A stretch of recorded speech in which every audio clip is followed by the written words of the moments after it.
चलो आज हम समझ लेते हैं सेल के बारे में।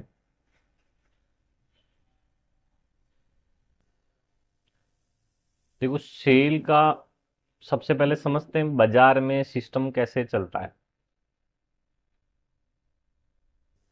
सेल का मतलब क्या होता है? माल बेचना, सेल करना। ठीक है। इंग्लिश में उसे सेल्स कहते हैं और हिंदी में उसे कहते हैं बेचना, विक्रय करना। क्रय मीन्स खरीदना, विक्रय मीन्स बेचना। ठीक है।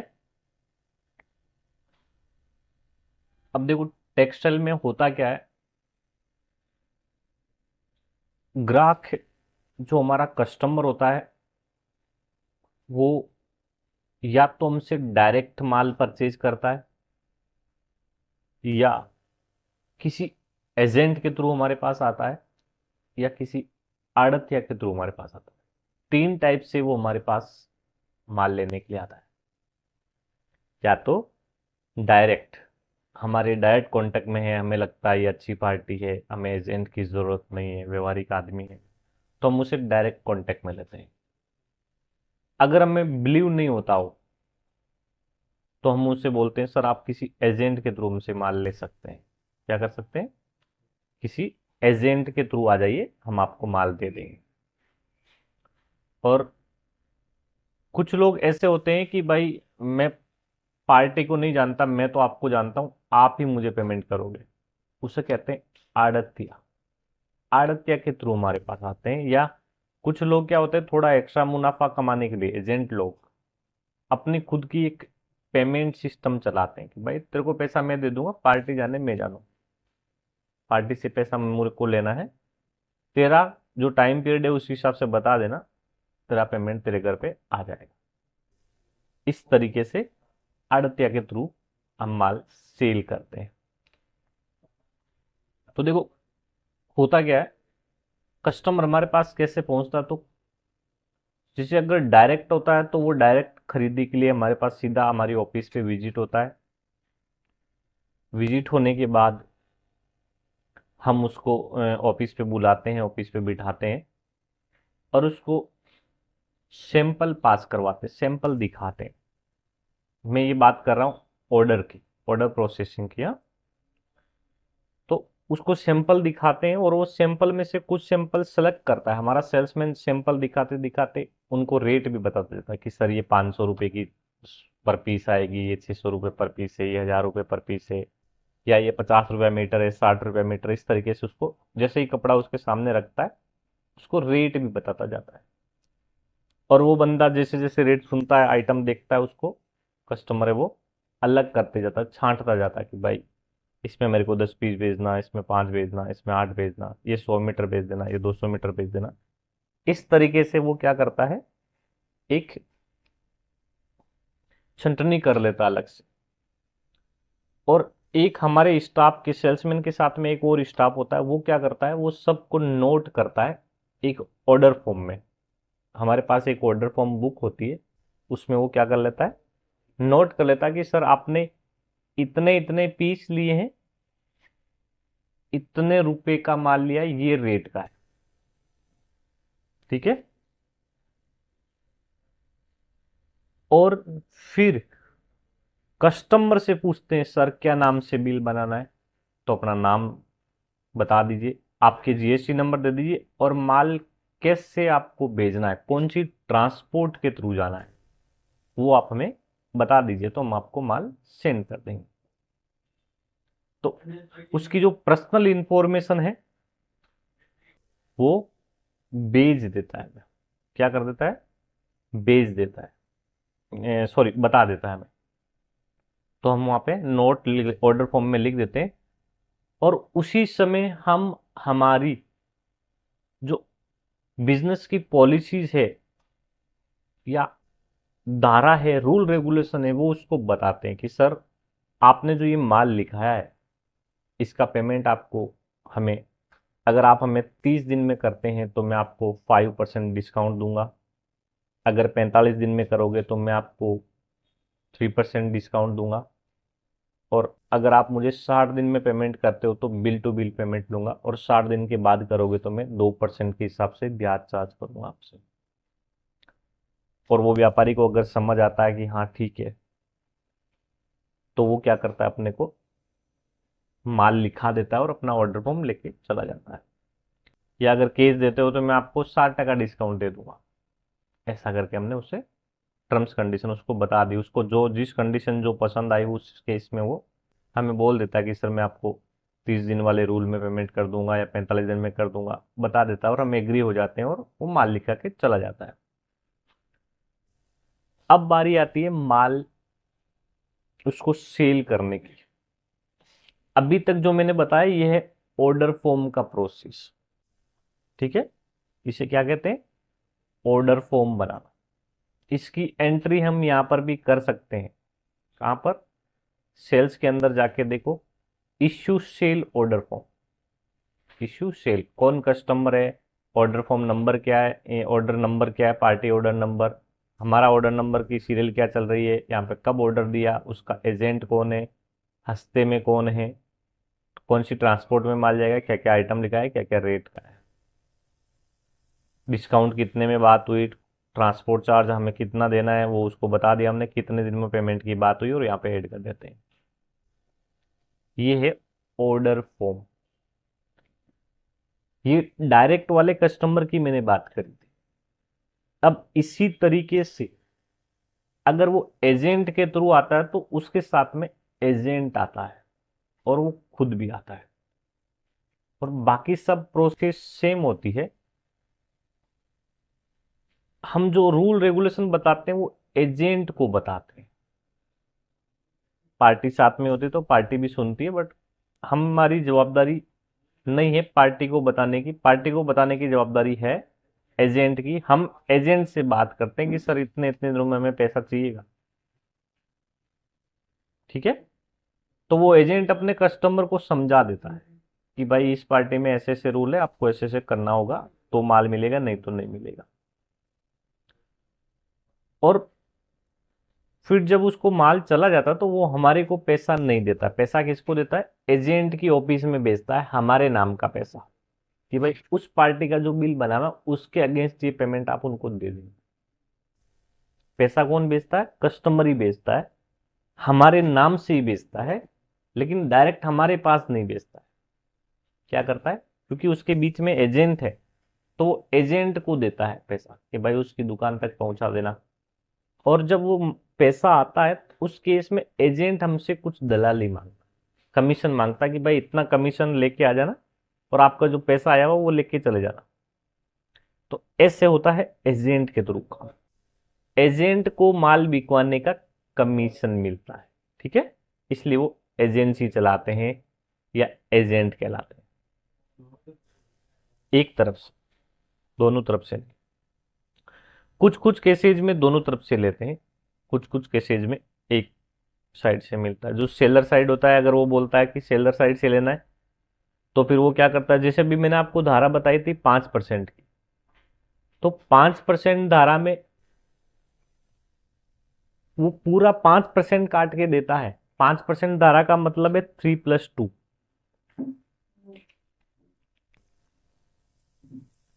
ये धारा थी 3+2, ऐसे तो यानी 3% तो डिस्काउंट है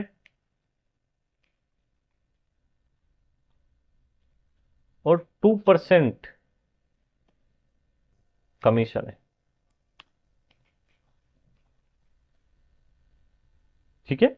ये 5% है। अब वो व्यापारी कहता है कि भाई इनकी दल्लाई का हिसाब आप ही रखना। कोई बात नहीं सर, हम कर देंगे, आप मुझे 30 दिन में 3% लेस करके भेज देना। वो 3% में मैं अगर मैं पेमेंट कर देता तो ये 2% हमें एजेंट को देना पड़ता है। अगर वो पूरा 5% काट के बेचता है तो ये 2% दलाली एजेंट को वो देगा, कस्टमर देगा, हम नहीं देंगे। समझ में आ रहा है। जो हम हमारे रूल रेगुलेशन बताते हैं वो टोटली बताते हैं। 3+2 की धारा है सर, या कई बार अगर 1% दलाली वाला दलाल होते हैं तो 4+1 कह सकते हैं। कोई दलाल 2% लेता है, कोई दलाल 1%, मतलब 1%, 2%, टका का मतलब परसेंटेज। ओके, तो इस तरीके से चलेगा। क्लियर हो रहा है? और डायरेक्ट वाले केस में सीधा का सीधा 5% डिस्काउंट कस्टमर को मिल जाता है, क्योंकि बीच में कोई दलाल होता नहीं। तो 2% एक्स्ट्रा कमाई होती है किसको? कस्टमर को। इसलिए वो ज्यादातर केस में दलाल नहीं रखना चाहते। अगर व्यापारी अच्छा होता है तो उसकी एक रेपुटेशन बन जाती है कि उसको माल मिलने लग जाता बाजार में, तो वो सोचता अब मुझे दलाल की क्या जरूरत है, अब तो मैं डायरेक्ट माल खरीद सकता हूँ अच्छे से घरों में। तो वो दलाल को हटा देता है और सीधा पार्टी के कॉन्टेक्ट में आ जाता है, सप्लायर के कॉन्टेक्ट में आ जाता है, तो उसको माल मिलता है और उसको 2% एक्स्ट्रा मुनाफा होता है। सुना है चीज? और जिनको माल नहीं मिलता है डायरेक्ट, वो उस घर में उसकी एंट्री नहीं हो पाती, तो वो क्या करते हैं? दलाल का यूज करते हैं, ब्रोकर का यूज करते हैं, और ब्रोकर के थ्रू उस घर में, उस ऑफिस में वो एंटर करते हैं और माल लेते हैं। क्योंकि डायरेक्ट वो ऑफिस में उन्हें माल देना मना करता है कि भाई हमारा सिस्टम ही नहीं है डायरेक्ट काम करने का, आप किसी एजेंट के थ्रू आ जाइए। मोस्ट ऑफ लोग एजेंट के थ्रू काम करना पसंद करते हैं, क्योंकि उन्हें थोड़ी पेमेंट की सिक्योरिटी मिलती है कि भाई अगर पार्टी ऊपर नीचे होती है तो कम से कम एटलीस्ट एजेंट के पास जाकर के बोल तो सकते हैं, हमारे को तो वही उतना ही मिलना है, एजेंट को देंगे, एजेंट के थ्रू रखेंगे तो भी, और डायरेक्ट डायरेक्ट रखेंगे तो भी, क्योंकि पार्टी का तो 5% जा ही रहा है हमारा तो। अब अगर एजेंट होता है तो 3+2 पार्टी का नुकसान है 2% का, और डायरेक्ट होता है तो पार्टी को 5% फायदा होता है। तो हमारा तो टोटल उतना ही पैसा जाना है। तो उस केस में वो क्या करते हैं? एजेंट के थ्रू, एजेंसी के थ्रू माल सेल करना पसंद करते हैं, क्योंकि उनकी एक सिक्योरिटी देखते हैं कि कल को पार्टी डायरेक्ट, अभी ये तो अच्छा चल रहा है, संबंध हमारे अच्छे हैं, कल को कुछ हो गया तो दिक्कत नहीं आ जाए। और आड़तिया के थ्रू होता है तो आड़तिया को हम हिसाब किताब बताते हैं। पार्टी के साथ हमारी कोई भी टर्म्स कंडीशन नहीं होती है, उस केस में चेक भी हमें पार्टी नहीं देती है, उस केस में बिल भी पार्टी के नाम से हम नहीं बनाते। तो क्या करते हैं फिर आड़तू को माल भेजने के लिए? उस केस में क्या होता है देखो, दिखाता हूं। देखो, डायरेक्ट अगर माल बेचते हैं तो यहां पर कस्टमर में जिस पार्टी को माल जा रहा है उसी का नाम आएगा, और एजेंट में डायरेक्ट नाम लिखा हुआ रहेगा। अगर कोई कस्टमर हमारी कांटेक्ट में डायरेक्ट है तो कस्टमर में कस्टमर का नाम आएगा जो हमसे माल लेके जा रहा है, और एजेंट में डायरेक्ट लिख देंगे। ठीक है? और वो पार्टी हमें डायरेक्ट पेमेंट भी भेज देगी।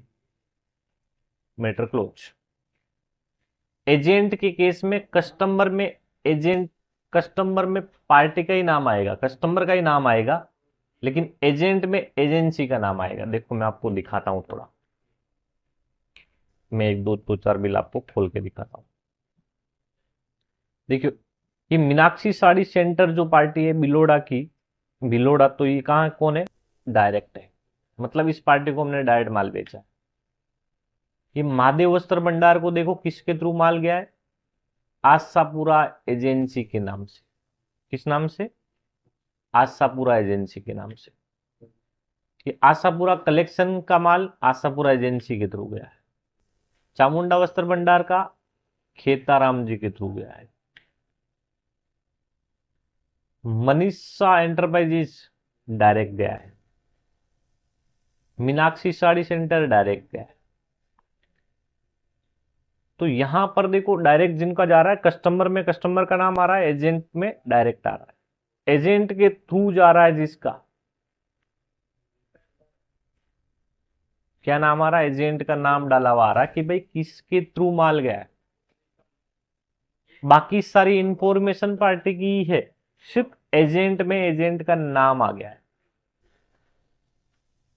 अब ये चामुंडा वस्त्र भंडार हमारे नाम से ही बिल बना के बिल लेके जाएगी, खुद का ही नाम से। हम जब बिल बनाएंगे तो बिलिंग चामुंडा वस्त्र भंडार के नाम से ही करना है। एजेंट में सिर्फ खेताराम जी का नाम लिख देना है। और ये चामुंडा वस्त्र भंडार जब पेमेंट भेजेगी तब हमारा चेक ही भेजेगी, हमारे नाम से ही चेक भेजेगी, लेकिन डायरेक्ट हमारी दुकान पर नहीं भेजेगी, खेताराम जी के पास भेजेगी। खेताराम जी का बंदा या खेताराम जी खुद या तो देने आएंगे या हमें कॉल करेंगे, भाई तेरा पेमेंट आया, मेरी ऑफिस पे तेरा आदमी भेज दे, तेरा पैसा मंगा ले और मेरी इतनी दलाली भेज दे। अगर हमारे पास कट रही है तो 5% डायरेक्ट काट दिया तो वो उस हमसे नहीं लेगा कि पार्टी ने लेस कर दिया, कोई बात नहीं। क्लियर हो गया यहां तक? अब देखो और देखते हैं।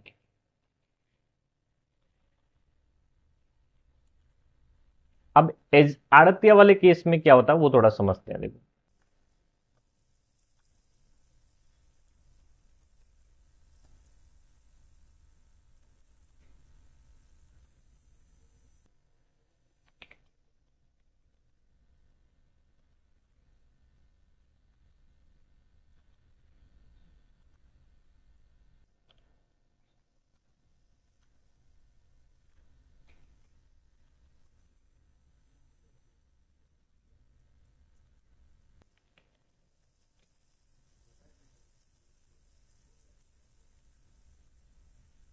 देखो ये Shri Balaji tex print private limited, ये एक आड़तिया है। कौन है?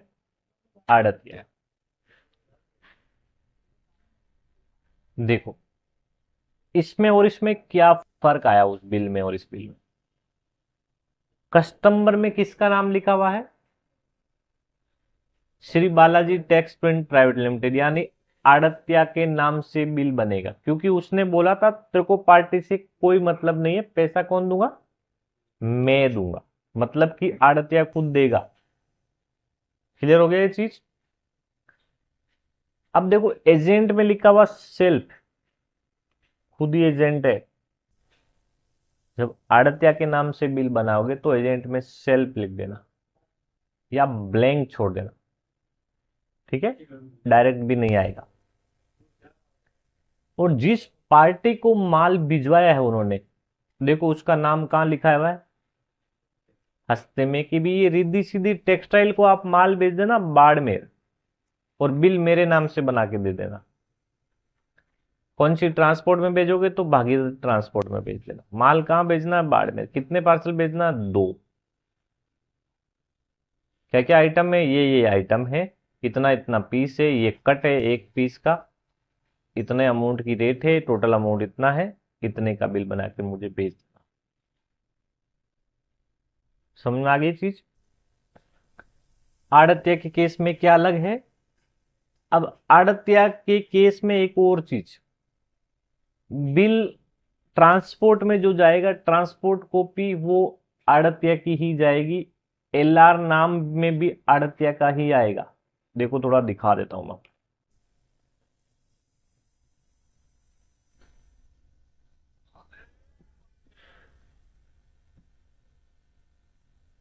ये देखिए, जब डायरेक्ट हम कोई माल बेचेंगे ना, तो देखो यहां पर लिखा हुआ है, ये हमारा नाम है कंसाइनर कॉपी में। जो माल भेजने वाला है उसका नाम कंसाइनर में होता है। कहां होता है? ये एलआर कॉपी है क्या पता है आपको पहले? देखो यहां पर ये जब बिल बना था तो उसने मेरे को बोला था कि भागीरथ में भेजना।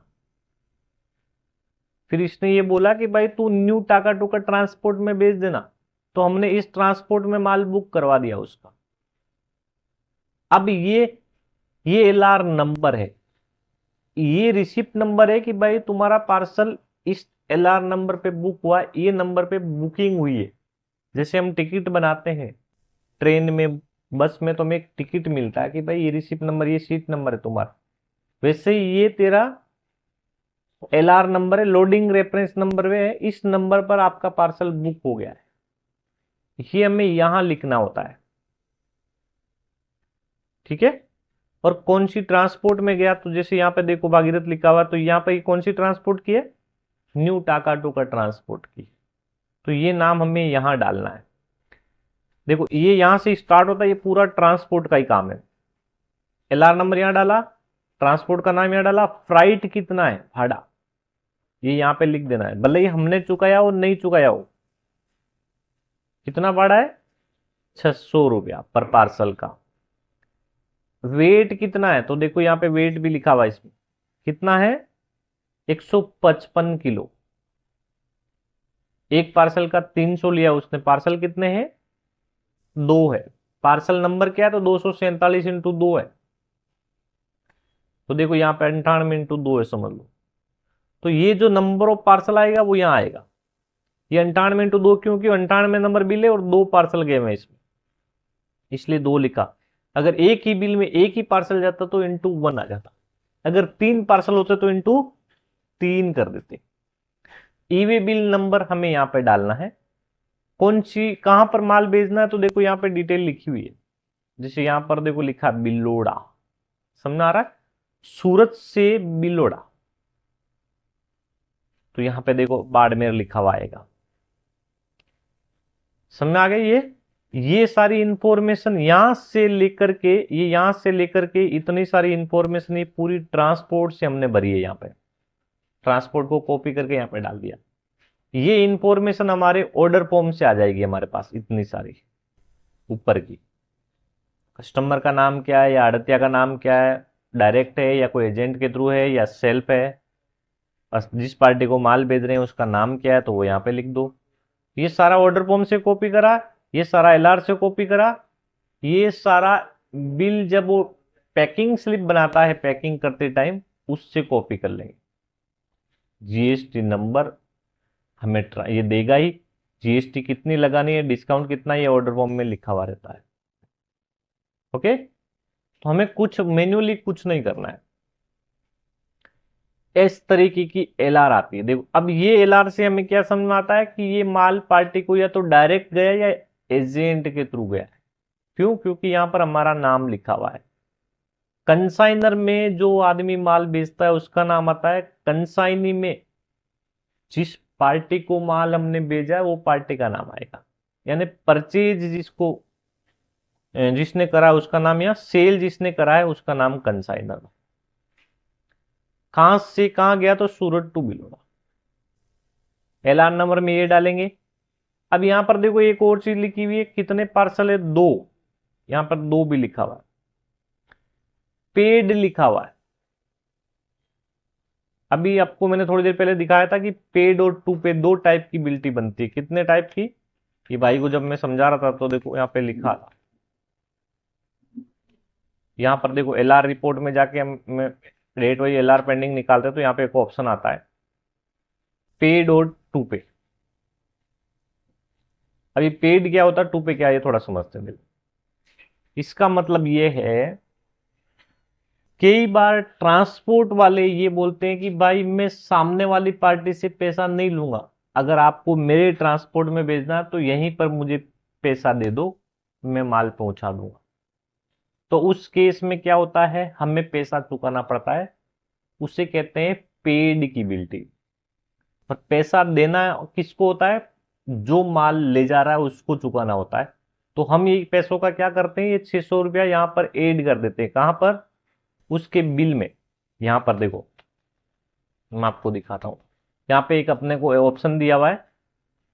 जैसे ये देखो यहाँ पे आया ट्रांसपोर्ट चार्ज, यहाँ पे वो 600 रुपया आप ऐड कर दो तो यहाँ पे ऐड हो जाएगा, और पार्टी जब माल बिल भेजेगी पेमेंट तो हमें जोड़ के दे देगी, तो हमारा पैसा हमारे पास वापस आ गया है। ये पैसा कौन चुकाता है? सामने वाली पार्टी को चुकाना होता है, जो माल ले जा रहा है। हमारा काम नहीं है इसको पैसा देना। लेकिन वो नहीं लेके जा रहा है, ट्रांसपोर्ट में बुक नहीं करता, तो एक बार हम हमारी जेब से पैसा देके ट्रांसपोर्ट में बुक करवा देते हैं और बिल में ऐड कर देना। भूलना नहीं है, क्या करना है, बिल में आपको ऐड करना रहेगा अगर हम पेड की बिल्टी बनाते हैं तो। दूसरा आता है टू पे की बिल्टी। देखो इसमें भी ये क्या लिखा हुआ, टू पे, यानी सामने वाला ही पैसा चुकाएगा। टू पे, ये भगवती सिंथेटिक्स को जो माल गया है वही पैसा देगा, सांचौर वाला ही, हम नहीं देंगे। तो ट्रांसपोर्ट का पैसा चार्ज हमें नहीं जोड़ना है वहां पर, क्योंकि हमने चुकाया नहीं। तो पेड और टू पे का मतलब समझ में आ गया। जब हम बिल्टी का पैसा हम खुद चुकाते हैं, बिल्टी को, एलआर को बिल्टी भी कहते हैं, बिल्टी नंबर भी कहते हैं। एलआर का मतलब ये पूरा कॉपी, कि एलआर की कॉपी दे दो, मतलब कि ट्रांसपोर्ट की रिसिप्ट की कॉपी दे दो। एलआर का मतलब है लोडिंग रेफरेंस नंबर, ठीक है, एलआर नंबर। एलआर का मतलब लोडिंग रेफरेंस। इसे बिल्टी कहते हैं मार्केट की भाषा में। क्या कहते हैं, याद रखना। तो पेड की बिल्टी है या टू पे की बिल्टी है तो आपको समझ में आ जाएगा। इसमें सब कुछ लिखा होता है, कितने पार्सल है, हमारा मार्क बिल नंबर क्या है, कितने पार्सल गए, कहाँ भेजना है, पार्टी भेजने वाली कौन है, माल ले जाने वाला कौन है, कब बुक कराया है, नंबर क्या है, सब चीजें, और भाड़ा कितना लगा है। अब देखो, एजेंट के थ्रू जब हम आड़तिया के थ्रू जब हम माल बेचेंगे तो कंसाइनर में नाम किसका आ रहा है, आड़तिया का आ रहा है। माल तो हमने भिजवाया था, लेकिन बिल्टी किसके नाम से बनी है, आड़तिया के नाम से। एक तरीके से ये जो आड़तिया है, एक तरीके से ये आड़तिया खुद ही माल इस पार्टी को बेच रहा है, हम नहीं बेच रहे हैं। ये क्या कर रहा है, हमसे खरीद करके इस पार्टी को बेच रहा है, लेकिन उसके पास वो पार्सल वार्सल लेके जाने की सुविधा नहीं है। तो वो बोलता है आप ही डायरेक्ट डाल देना, बिल मेरे को बोल देना, बिल बना के मैं दे दूंगा आपको, तो बिल्टी मेरे नाम से आ जाएगी। उसकी दुकान नहीं है, वो कपड़ा खुद नहीं बनाता है, सिर्फ पैसा उसका है। तो वो क्या करता है, बोल देता भाई इस पार्टी को बिल, माल बेच देना, बिल मेरे नाम से बना के मेरे को बता देना, तो मैं पैसा दे दूंगा, और जब एलआर बनेगी तो मेरे को बोलना, मैं ट्रांसपोर्ट कॉपी भेज दूंगा आप। समझ में आ गया। सिर्फ इतना ध्यान रखना है, जब आड़त के थ्रू माल बेचते हैं तो कस्टमर में आड़तिये का नाम आएगा, और जिस पार्टी को माल जा रहा है उसका नाम हस्ते में लिखना है, स्टेशन हस्ते वाली पार्टी का ही डालना है। ये अपना आप स्टेशन अपना आप आ जाएगा, जब आप पार्टी बनाओगे तब आपको चिंता नहीं करनी, बट याद रखना कि आड़त के थ्रू है। क्लियर हो गया। अब e-way e-way bill, e invoice भी बनता है जब हम माल सेल करते हैं। तो क्या बनता है, सबसे पहले बात करते हैं ईवे बिल की। बिल कैसे बनाना ये आपको समझा देंगे सॉफ्टवेयर में। इसकी प्रोसेस समझ में आ गई आपको। अब देखो, जब हम माल बेचते हैं तो हमें ईवे बिल भी भेजना पड़ता है। बिना ईवे बिल के कोई भी ट्रांसपोर्ट का वाला जो मालिक है वो लेगा नहीं कि ईवे बिल लेके आओ बिल के साथ में। ईवे बिल कब बनाना होता है, देखो दो कंडीशन है ईवे बिल की। एक कंडीशन होती है, अगर हमारा माल 10 किलोमीटर से बाहर की रेंज में जाता है तो हमें ईवे बिल बना करके देना पड़ता है। दूसरी कंडीशन है, अगर हमारे माल की वैल्यू, पार्सल की वैल्यू 50,000 से ऊपर है तो भी ईवे बिल बनाना पड़ेगा। 10 किलोमीटर से अंदर है और 50 से नीचे वैल्यू है तो ईवे बिल की जरूरत नहीं है। जैसे समझ लीजिए हमने आरकेटी मार्केट से माल लिया और एनटीएम में डिलीवरी कर रहे हैं, बिल 40,000 का है तो ईवे बिल बनाने की जरूरत नहीं। 10 किलोमीटर से ज्यादा दूरी हो और बिल अमाउंट 50,000 के अंदर हो तो भी ईवे बिल बनाना है। या 10 किलोमीटर से पार है और बिल 50,000 है तो भी ईवे बिल बनेगा। वैल्यू 10,000 है और 10 किलोमीटर के अंदर है तो ईवे बिल की रिक्वायरमेंट नहीं है। दोनों में से कोई एक कंडीशन फुलफिल हो रही है तो ईवे बिल बनेगा।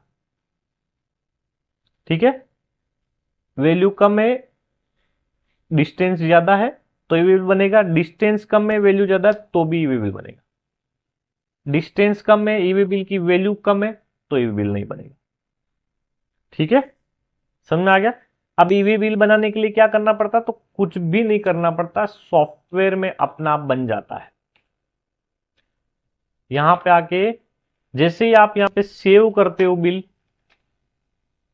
आपको पूछता है do you want to generate E way bill, आपको यस करना है। जैसे प्रिंट आउट निकालने का पूछता है ना, वो देखो यहाँ पे एक ऑप्शन आता है, आपको दिखाता हूं मैंने यहाँ पे एक पार्टी का बिल बनाया।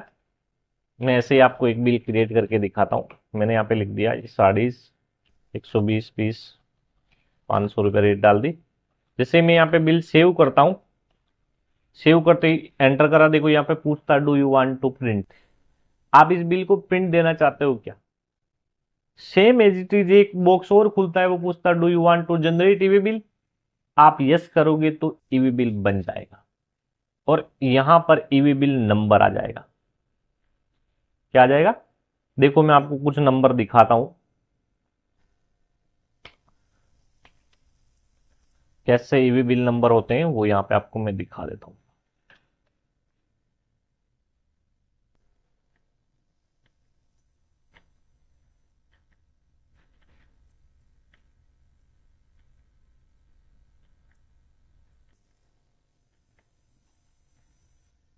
ये देखो, दिख रहा है आपको, ये बिल जब हम do you want to generate EV bill पे यस करेंगे तो ऑटोमेटिकली यहां पर ये ईवी बिल नंबर सेव हो जाएगा और ईवी बिल प्रिंट आउट के लिए खड़ा हो जाएगा। सॉफ्टवेयर के थ्रू बनाना हो तो कुछ भी नहीं करना है। ये क्यों बन जाता है सॉफ्टवेयर के थ्रू, तो हमें जब पहली बार जब हम ईवी बिल हमारे ऊपर लागू होता है या कंपनी खोलते हैं, तो हमें एक बार सॉफ्टवेयर वाले के पास जाके देखो यहाँ पर आईडी पासवर्ड क्रिएट करवा के डलवाना होता है सॉफ्टवेयर में। देखो यहाँ पर डाला हुआ ना, ईवी बिल के पासवर्ड और ईवी बिल का यूजर नेम। ये हमने एक बार ईवी बिल की साइट पे जाके रजिस्ट्रेशन कर दिया और यहाँ पर उसको बोल दिया भाई सॉफ्टवेयर वाले को ये सेटिंग कर दे, वो कर देता तो अपना आप ही ईवी बिल बनना स्टार्ट हो जाता। जैसे ही बिल बना पूछ लेगा हमें do you want to generate EV bill, अगर हमें क्रिएट करना तो यस करो, नहीं करना तो नो करो। समझ में आ गई चीज।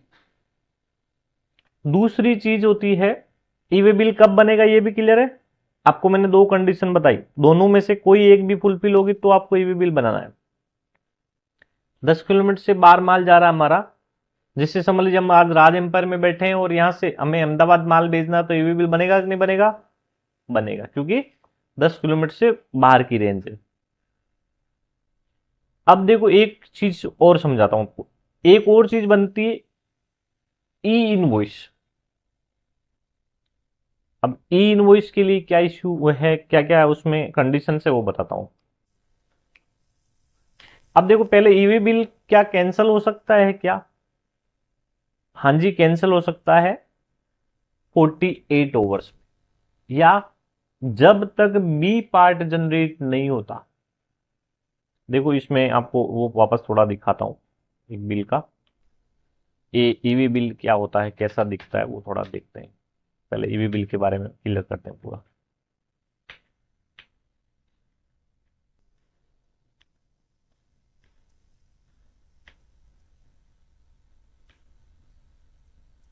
देखो यहां पर ईवी बिल, अब हमें कोई यहां से ईवी बिल मांगता है तो हमें F6 करना है, एंटर करना है।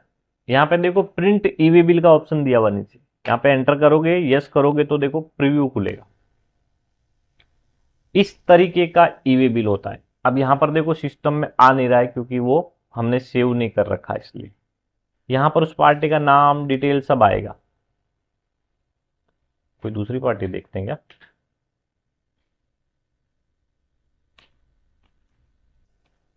यहाँ पे प्रीव्यू नहीं हो रहा था वो, यहाँ पे बिल प्रीव्यू हो रहा है। ये तो प्रिंट ईवी बिल की जगह में आप पेज को मैंने प्रीव्यू करा, देखो इसमें भी नहीं दिख रहा। बाकी इस तरीके के फॉर्मेट में आएगा। यहां पे दो पार्ट जनरेट होते हैं, पार्ट ए और पार्ट बी, पार्ट ए और पार्ट बी। पार्ट ए हमें बनाना होता है, क्या बनाना होता है, हमें बनाना होता है पार्ट ए।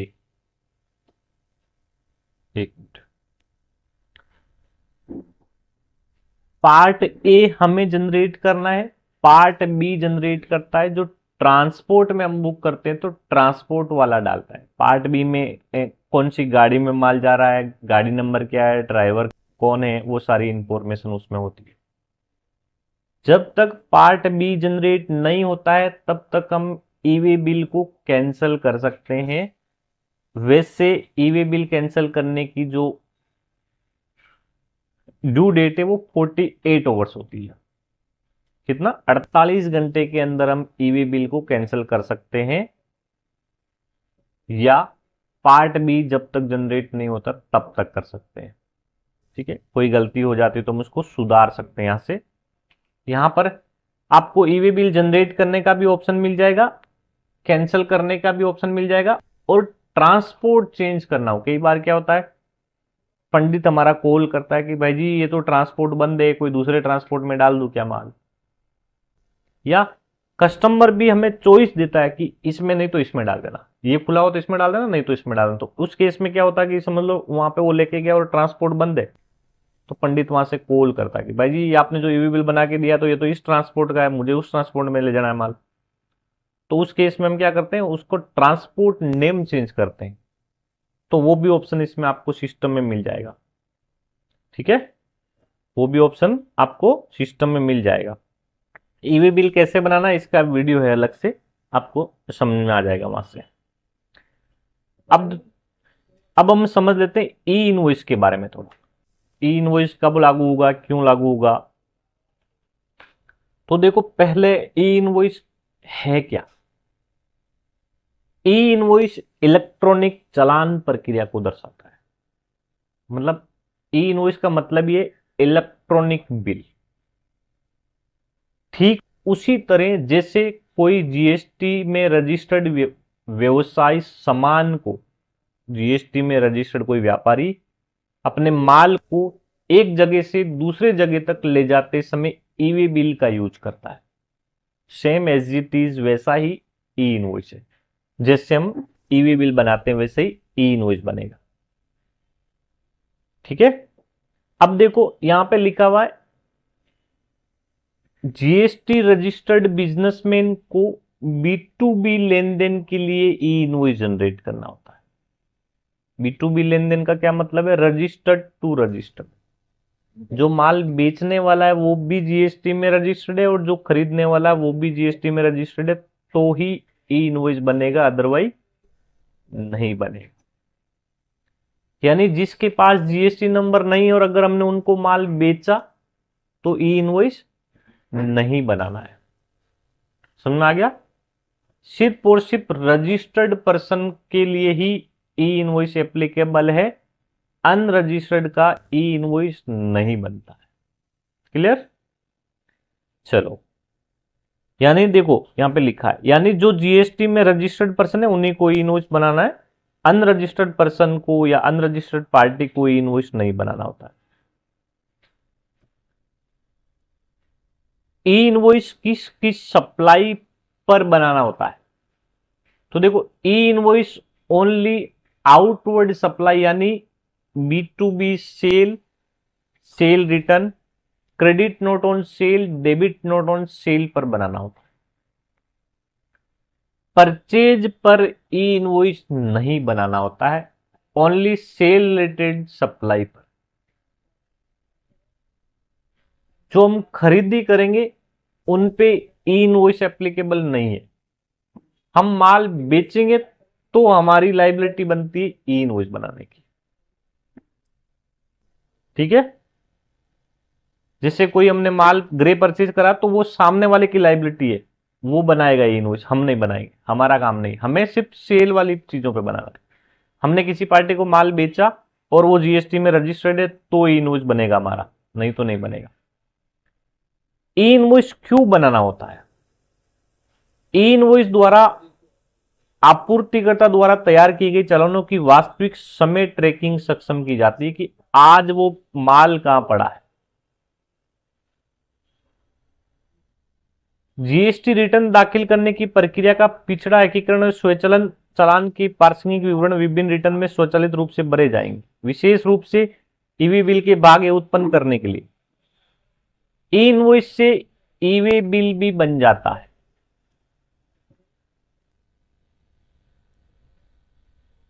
ई इनवॉइस क्यों बनाना पड़ता? तो देखो, एक तो ई इनवॉइस से हम ईवी बिल भी जनरेट कर सकते हैं। जो मैंने बोला ना आपको, पार्ट ए बनाना पड़ता है, पार्ट ए ई इनवॉइस से ऑटोमेटिकली ई वे बिल का पार्ट ए बन जाएगा जब हम ई इनवॉइस बनाएंगे तो। दूसरी चीज, ई इनवॉइस बनाने का मुख्य कारण टैक्स चोरी करना होता है। टैक्स चोरी करना यानी टैक्स चोरी को रोकना होता है कि भाई ई इनवॉइस बनने के बाद जैसे कई बार क्या होता है, व्यापारी क्या करते हैं, यहां से माल बेचते हैं, पार्टी को मिल गया, बिल फाड़ देते हैं। क्या कर देते हैं, बिल फाड़ देते हैं। तो उस केस में चोरी नहीं हुए टैक्स की, इसलिए भी गवर्नमेंट ने ई इनवॉइस वाली ये चीज डाल दी है अंदर। सबसे मुख्य कारण यही है, टैक्स चोरी को रोकना। ई इनवॉइस बनने के बाद ऑटोमेटिकली हमारे सिस्टम पर ऑनलाइन वो हमारे जितने भी बिल बने अपना आप दिख जाते हैं कि आपने आज तक कितना टर्नओवर करा, ई इनवॉइस से ही वो रिपोर्ट चली जाती है। ई इनवॉइस जनरेट नहीं होने पर क्या होता है, ई इनवॉइस जनरेट नहीं होने और गलत होने पर जुर्माना है। कितना, ई इनवॉइस नहीं बनाने पर जुर्माना है माल का 100% या प्रत्येक चालान के लिए 10,000 रुपया।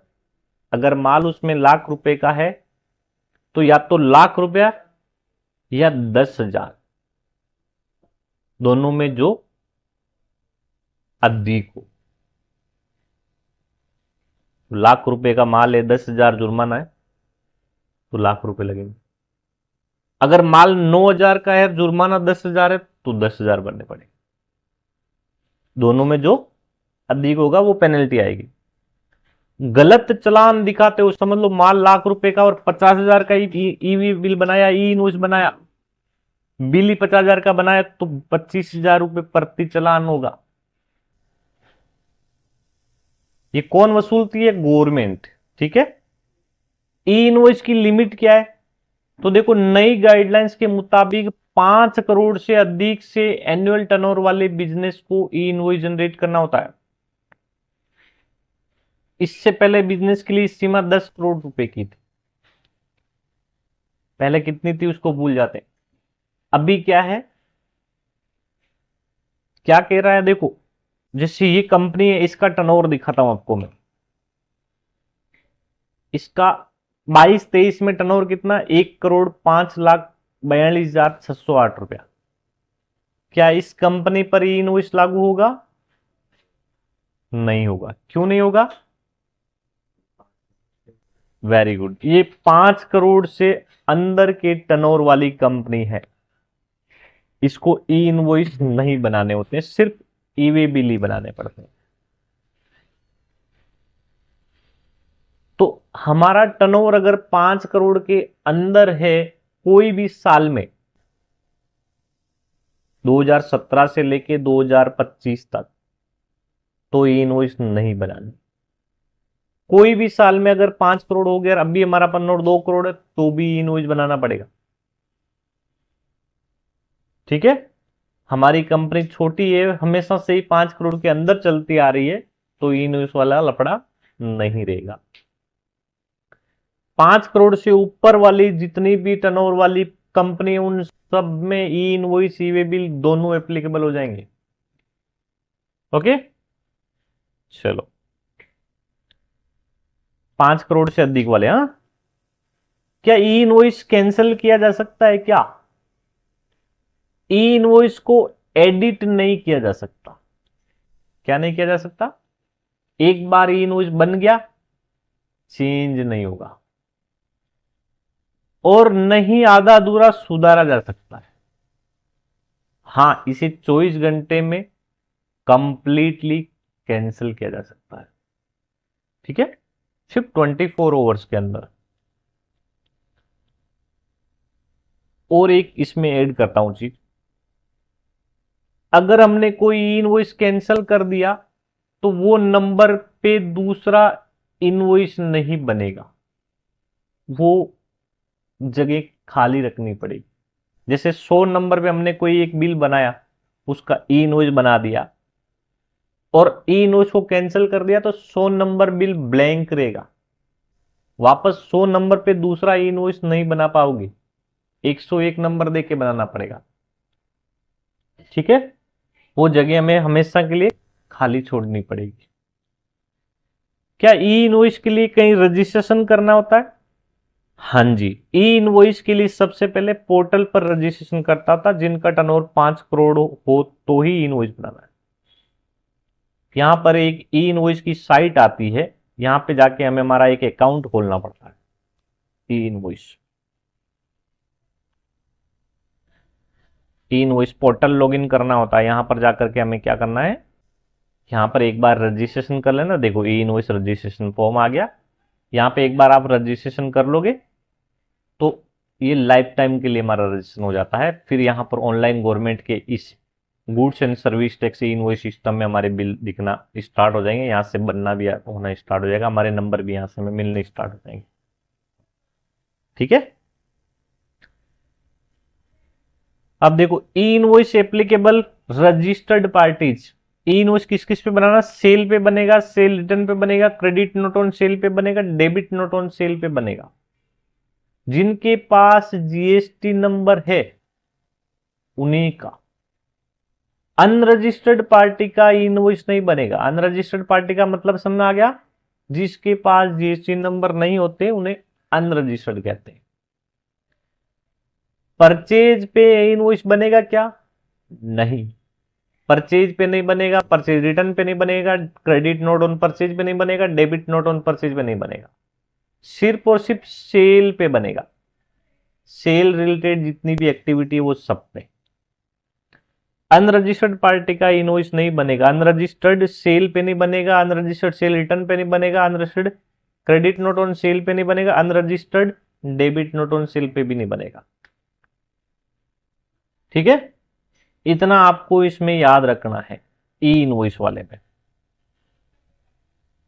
तो सेल क्या होगा, कैसे होगा, समझ में आ गया? Clear cut? कोई डाउट उसमें? क्या क्या है उसमें हमें भरना होता है, कहां से कौन कौन सी चीज भरेंगे? इस फॉर्मेट में आड़त क्या होता है, एजेंट क्या होता है, डायरेक्ट क्या होता है। 3 टाइप से सेल करी जाती है। बहुत ही इजी है, कुछ नहीं करना है, बस हमें ये देखो यहां पर एक हमें फॉर्म दे दिया गया है सेल बिल का, उसको भरना है। यहां पर हम जिस पार्टी को माल बेचेंगे उसका नाम लिखना है। अभी पार्टी कहां क्रिएट करते हैं? तो ये मास्टर में क्रिएट करते हैं, उसका ग्रुप सन्ड्री डेटस दिया जाता है। अगर हमें ग्रुप पता नहीं चलता हो तो हमें क्या करना है, कंट्रोल एस करना है, सेल में आकर के बनाना। जैसे हमें याद नहीं है कोई भी टाइप का ग्रुप, तो हमें क्या करना है, जैसे मैं एक नई पार्टी बना रहा हूं तो देखो ऑटोमेटिकली सन्ड्री डेटस आ गया। यहाँ पे अकाउंट टाइप ये अपना आप खुद ही डाल देगा, लेकिन याद रखना जरूरी है, क्योंकि हमें कभी भी अगर ये देखना, ये याद रहना नहीं रहेगा तो हम बैलेंस शीट और ट्रेडिंग P&L पे काम नहीं कर पाएंगे। वो में आइडिया नहीं लगेगा कि सही जा रहा है गलत जा रहा है। तो आपको ध्यान देना। और जो भी अब यहां पर देखो, मास्टर जब बनाएंगे कोई भी पार्टी का तो हमें क्या क्या इंफॉर्मेशन डाल के रखनी है लेटेस्ट पार्टी का, वो मैं आपको थोड़ा बता देता हूं। जैसे देखिए यहां पे एक ये पार्टी खोल लेते हैं। पार्टी का नाम, उसका ग्रुप, उसके जीएसटी नंबर यहाँ पे आ ही जाएंगे, ये तो अपना आप आ जाता है। डिस्टेंस जरूरी है, पिन कोड सही डालना जरूरी है, ये नहीं डालोगे तो ई-वे बिल इनवॉइस नहीं बनेगा, एरर आ जाएगा। एक और चीज इसमें इंपॉर्टेंट ध्यान रखना, आपको बताता हूं। जब आप डायरेक्ट जीएसटी नंबर डाल करके फेच करोगे, डिटेल डालोगे तो एक गड़बड़ी रह जाती है। जैसे ये देखो मेरिट लिखा हुआ है, अब ये पार्टी मेरठ के आजू बाजू कोई गांव में होगी या कोई छोटी सिटी में होगी, तो यहां पर हमें माल यहां मेरठ नहीं पहुंचाना, उस सिटी में पहुंचाना होता है। तो सिटी में मेरठ के आगे उस गांव का या उस छोटी सिटी का नाम लिखना है, तो वो ट्रांसपोर्ट वाला वहां पे माल देगा। जैसे समझ लीजिए अगर हमें मेड़ता सिटी माल भेजना है तो कोई दिक्कत नहीं है। मेड़ता सिटी से हमें पुष्कर माल भेजना या अजमेर माल भेजना है, समझ लो अजमेर के लिए सीधा यहाँ पे नाम अजमेर आ जाएगा, क्योंकि अजमेर बड़ी सिटी है। लेकिन अगर पुष्कर माल भेजना है तो वो यहाँ पे अजमेर ही दिखाएगा ऑनलाइन, जब आप फेच करोगे तो यहाँ पे आपको मैन्युअली पुष्कर डालना है, और अजमेर उसके कोष्टक में आगे आप लिख सकते हो, तो ही वो पुष्कर की एलआर बनाएगा, नहीं तो वो अजमेर की बना देगा, और अजमेर और पुष्कर में डिस्टेंस आ जाएगा तो अलग से भाड़ा लग जाएगा व्यापारी का। या फिर वो अजमेर में पड़ा रहेगा पार्सल कि आपने तो हमें अजमेर डिलीवरी करने का बोला था, अजमेर हमने ला के छोड़ दिया है। तो छोटी सिटी जो होती है ना, उसका ध्यान रखना, हमें माल कहाँ भेजना उसका नाम सिटी में लिखना, तो ही वो स्टेशन वहां पे प्रॉपर माल ट्रांसपोर्ट वाला भेजेगा, नहीं तो वो बोल देगा आपने स्टेशन जो लिख के दिया था मैंने वहां तक भेज दिया है। और ये हमें पता चलेगा जब व्यापारी से पेमेंट मांगेंगे तब कि मेरे पास तो माल ही नहीं आया। अगर कोई तकाजा नहीं करता है व्यापारी तो फिर हम ढूंढते फिरेंगे कि माल कहाँ है हमारा। तो हमें ध्यान रखना है।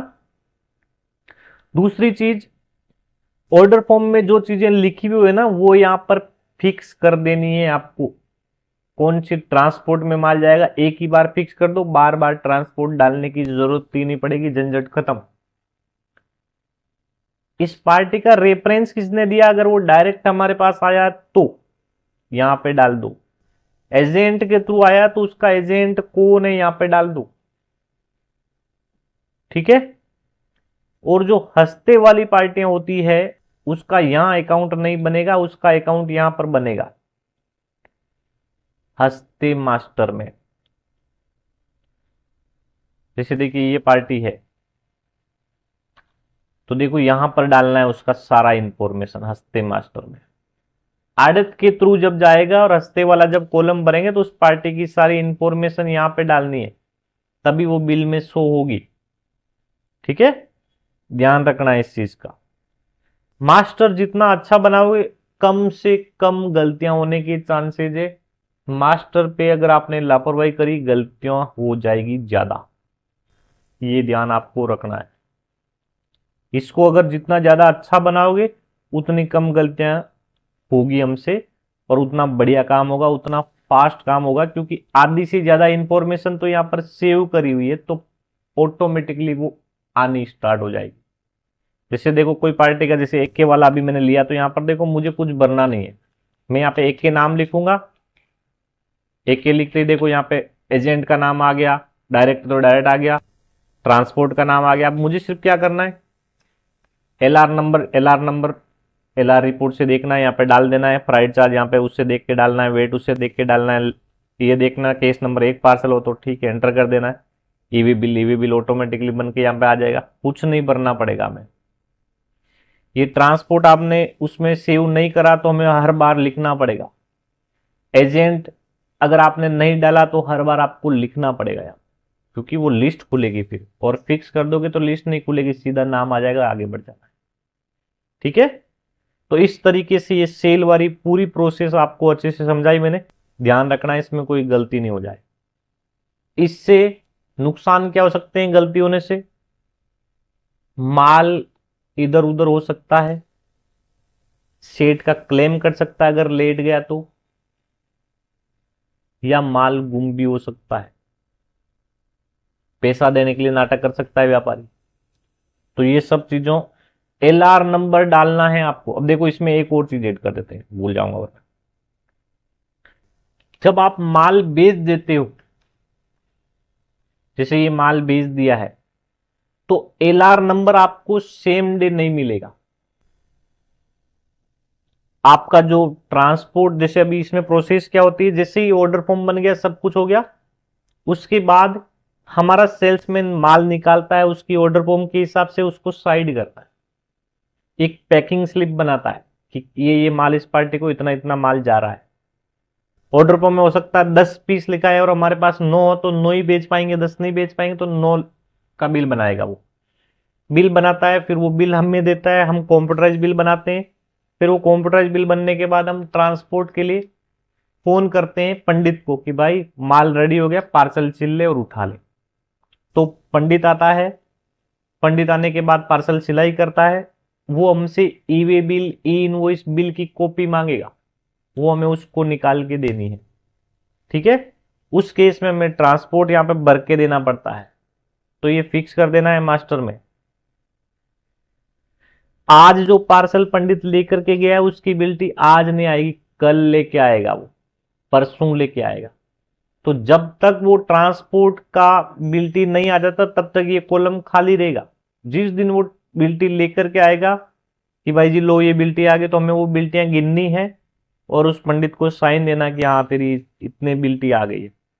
फिर हमें डेली बेसिस पे यहाँ पे रिपोर्ट चेक करनी है कि भाई कोई पुरानी बिल्टी तो बाकी नहीं आ रही।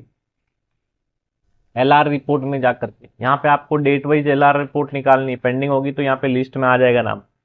देखो इतने बिलों के अंदर ये इतने बिलों में एलआर नंबर नहीं डाल रखा 12 बिलों में, तो ये ब्लैंक आ रहा। देखो एलआर नंबर वाले कॉलम खाली है, तो यहाँ पे वो रिपोर्ट में दिख जाएगा। जिस जिसकी एलआर नहीं आएगी आपको ये रिपोर्ट ओपन कर लेनी है, दिख जाएगा यहाँ पे। फिर उसको बोलना भाई इसकी बिल्टी क्यों नहीं आई, 3 दिन हो गए, 4 दिन हो गए, तो वो बोलेगा भाई जी लेट हो गया है या वो मिला नहीं, या मेरे को दूसरा आप एक बार चालान दे दो, बिल बना के दे दो। तो हमें उसका एक प्रिंट आउट निकाल के दे देना है बिल का कि भाई ले इस बिल का तू एलआर लेके आना। वो 2-3 दिन में लेके आ जाता तो ठीक है, नहीं तो मैं हमारे बॉस को बताना है कि 3 दिन से मैं बोल रहा हूं एलआर ला के नहीं दे रहा है। ये एलआर ही हमारा एक प्रूफ है कि हमने उस पार्टी को माल भेजा है। इसके अलावा हमारे हाथ में कोई प्रूफ नहीं होते। वो हाथ खड़े कर सकता है कि आपका माल ही नहीं आया मेरे पास।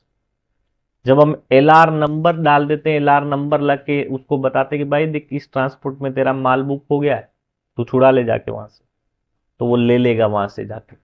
ठीक है, एलआर नंबर नहीं डालोगे तब तक ये बिल अधूरा है। एलआर नंबर डालने के बाद हमारा क्या काम है, सेकेंड डे जैसे ही वो पंडित एलआर नंबर लेके आता है, एलआर नंबर हमें यहाँ पे अपडेट करना है और इसकी 3 कॉपी निकालनी है। कितनी? 3 कॉपी निकाल करके उसको हमारे स्टाफ को देनी है। ले भाई एजेंट के यहाँ डाल 3 कॉपी और 2 कॉपी एलआर की आएगी। देखो एलआर की फोटो बताई ना मैंने, इसकी 2 कॉपी आती है। देखो इसके नीचे एक और कॉपी, इसको कहते हैं, देखो यहाँ पे लिखा हुआ रहेगा कंसाइनर कॉपी और कंसाइनी कॉपी। आपको दिखाता हूं, देखो ये देखिए एक यहाँ पे लिखा हुआ कंसाइनर कॉपी, इसके नीचे एक और कॉपी आएगी सेम एज इट इज इसकी डुप्लीकेट, उस पर लिखा रहेगा कंसाइनी कॉपी। तो ये कंसाइनर कॉपी हमारे पास रखनी है। कंसाइनी कॉपी हमें एजेंट उस बिल के जो हमने 3 कॉपी निकाला उसके पीछे लगा करके हमें उन्हें देनी है। अगर डुप्लीकेट पे वो माल दे देता है तो ठीक है, नहीं तो फिर कंसाइनर कॉपी हमें उनको देनी पड़ेगी और कंसाइनी हमारे पास रखनी पड़ेगी। एक कॉपी हमें हमारे पास रखनी है, मतलब कि हम जिस पे साइन लेके आने वाले एक कॉपी उसके पीछे लगानी है और ओरिजिनल कॉपी जो एजेंट को देने वाले हैं उसके पीछे लगानी है। एजेंट वाले में 2 कॉपी तो बिल की और 1 एलआर की लगेगी, और हमारे वाले में जिस पे साइन लेके आने वाले हैं उस पे डुप्लीकेट 1 एलआर की कॉपी और 1 हमारी बिल की कॉपी। ये दोनों स्टेपलर करके अलग अलग हमारे स्टाफ को हमें देना है कि भाई इस पे साइन लेके आना, ये 2 कॉपी एजेंट को दे देना। अब एजेंट को 2 कॉपी क्यों बेचते हैं, तो एजेंट 1 कॉपी अपने पास रखेगा, एक पार्टी को पोस्ट करेगा। समझ आ गया? उसके 20-30 दिन बाद हमारे पास फोन आएगा कि सर आपका पेमेंट आ गया, मंगवा लीजिए। तो उस बिल का पेमेंट हमें मंगवा लेना है कि हमारी जो टर्म्स कंडीशन हमने बताई है कि भाई 30 दिन में पेमेंट आएगा तो 5% कम होना चाहिए, तो इसका 5% निकाल के हिसाब बना के हमें हमारे स्टाफ को देना पड़ता है। वो लेके आ जाएगा पेमेंट और हम बैंक में जमा दे देंगे, तो हमारे पास वो पैसा जमा हो जाएगा हमारी बैंक। ये प्रोसेस होती है माल बेचने से लेकर के पेमेंट आने तक। ओके।